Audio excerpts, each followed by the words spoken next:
que nous le sommes, que c'est un être qui est beaucoup plus moral que nous le sommes.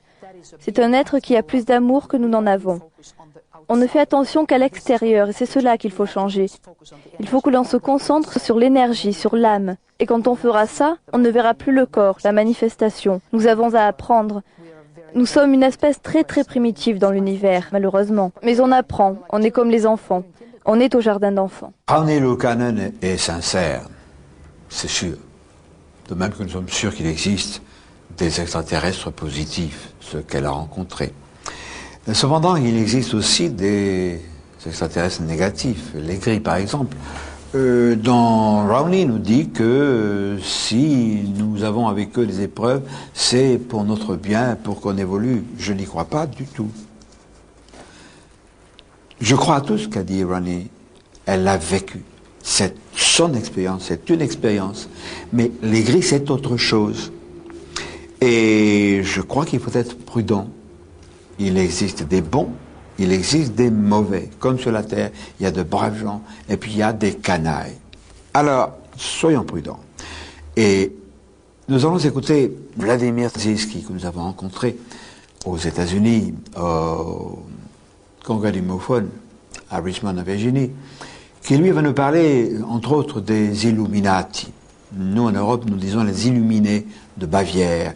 Une société secrète, au moins discrète, fondée au XVIIIe siècle, donc en Europe. Les historiens des sociétés initiatiques ou secrètes, du moins certains d'entre eux, semblent vouloir minimiser l'importance de ces Illuminati, qui ne sont pas très clairs. Je pourrais même dire, semble-t-il, que derrière eux, il y a quelque chose d'extrêmement sombre, pour ne pas dire noir. Alors écoutons Vladimir Terziski. J'ai une formation d'ingénieur et de physicien. J'ai une licence de physique et une maîtrise d'électronique de l'université de Tokai à Tokyo. J'ai été fasciné par les engins volants et l'antigravitation. Et de là, je me suis intéressé aux ovnis.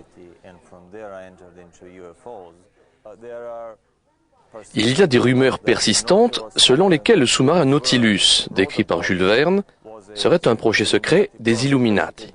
Ça aurait été le premier engin sous-marin qui aurait utilisé un système de propulsion très avancé. Il y a des rapports selon lesquels les aéronefs fantômes des États-Unis au XVIe, XVIIe et XVIIIe seraient les premières expériences de navigation aérienne des Illuminati. C'étaient des dirigeables combinant l'antigravité ou l'énergie nucléaire ou l'énergie libre. Vous croyez qu'ils ont obtenu une formation technique de la part des extraterrestres? Mon impression est la suivante. À la façon dont je conçois l'administration de l'univers et comment les espèces avancées aident et éduquent les espèces inférieures, c'est-à-dire les civilisations qui sont derrière eux dans l'évolution, est que cela se fait le plus souvent en créant des sociétés secrètes. Les sociétés secrètes sont créées pour cela, pour être une interface entre notre civilisation terrestre et d'autres races extraterrestres. Et différentes sociétés secrètes ont affaire avec différentes races d'extraterrestres. Je suis très intéressé par la technologie avancée qu'ont développée les Illuminati. Ils ont voyagé en soucoupe durant ce siècle. Des histoires relatent qu'ils ont atterri sur la Lune entre le XVIIIe et le XIXe siècle en combinant des fusées antigravitationnelles et des soucoupes. Les Illuminati américains auraient eu des soucoupes très avancées avant la Deuxième Guerre mondiale. Ce qu'on voit dans Star Trek n'est pas la science-fiction, c'est un projet secret des Illuminati. La fondation Rockefeller a construit des soucoupes propulsées par énergie nucléaire pendant plus de 50 ans. La fondation Rockefeller, voilà qui nous rappelle la sinistre trilatérale dont nous avons parlé dans les gouvernants secrets numéro 2. La trilatérale et Rockefeller, c'est quelque chose d'extrêmement important, parce que cette organisation, cette pieuvre gigantesque, a coquiné, complice des CFR, le Conseil des Relations étrangères, toujours contrôlé par Rockefeller, et par les Bilderberg en Europe, c'est tout la même bande. Ces organismes trilatérales, CFR et Bilderberg, sont en connexion directe ou indirecte avec le MJ12, le gouvernement secret de notre planète, et à l'étage inférieur se terrent les gris. L'ennui, c'est que, nous l'avons vu, il y a des extraterrestres bons, d'autres qui ne le sont pas, etc. Il y a des traîtres à l'espèce humaine qui pactisent avec eux, qui manipulent qui et pourquoi. Ça me rappelle un peu la dernière guerre à laquelle j'ai hélas participé, où il y avait les nazis et des salopards de Français qui collaboraient avec eux. C'était les collaboraux, ceux que j'appelle aujourd'hui des traîtres à l'espèce humaine, car ils ne collaborent pas avec un ennemi terrestre, ils collaborent avec d'autres. Puis il y a ceux qui s'en foutent de la collaboration. Il y a ceux qui s'intéressent au business. Et alors nous avons des individus qui jouent les envoyés, non pas du Seigneur, mais qui, sous couvert de contacts, de rencontres, voire de repas avec la Vierge Marie, avec Mahomet, avec Moïse, etc. Moi j'ai des relations, ce ne sont pas les mêmes. À la faveur de ces rencontres guidées par des extraterrestres dont ils sont les messagers, organisent des partous et font participer les enfants. Alors là, j'espère qu'un jour la justice descendra sur la terre et qu'on s'occupera d'eux. Laissons cette racaille, laissons cette pourriture. Revenons aux sources. Et les sources, au moins des contacts, à notre époque moderne, c'est George Adamski, aux États-Unis, en 1951.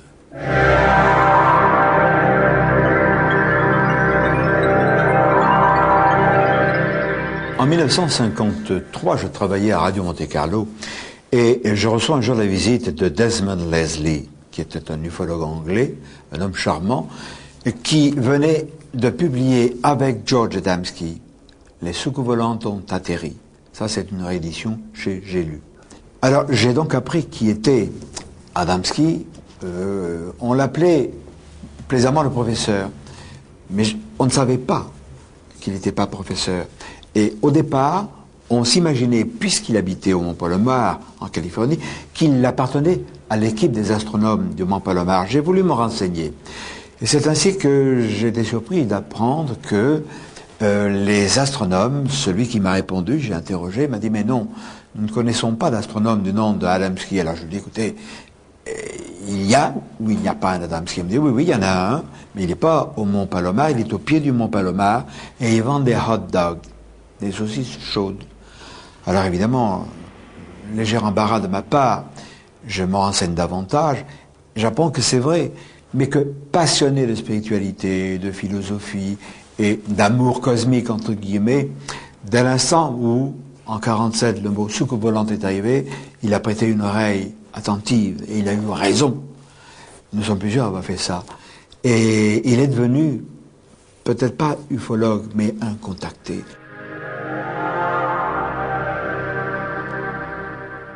Imaginons cet homme qui, de par son amour cosmique, voyait des frères de l'espace un peu partout, qui voit un engin atterrir, qu'il envoie sortir un individu, jeune d'apparence, grand, bien bâti, avec de longs cheveux blonds, un spacesuit, un vêtement collant et des guêtres rouges, puisque ça ressemblait un peu à un vêtement, à un pantalon de golf.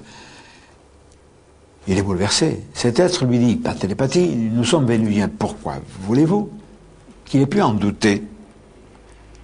Et c'est là que le mensonge commence. Non pas de la part d'Adamski, mais de la part de ses visiteurs qui l'ont trompé. Nous savons bien qu'il n'y a pas d'être pensant sur Vénus, surtout à notre image. 450 degrés à l'ombre, on pourrait faire cuire plus que des pâtes, voyez-vous.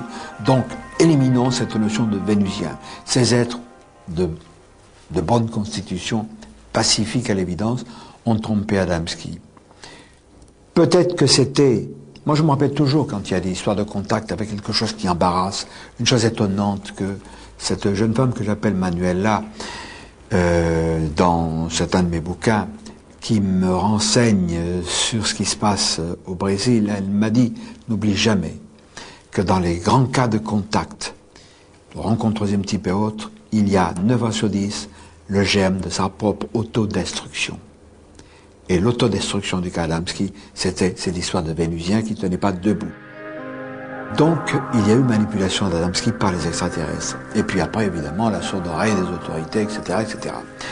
Mais son cas est vrai.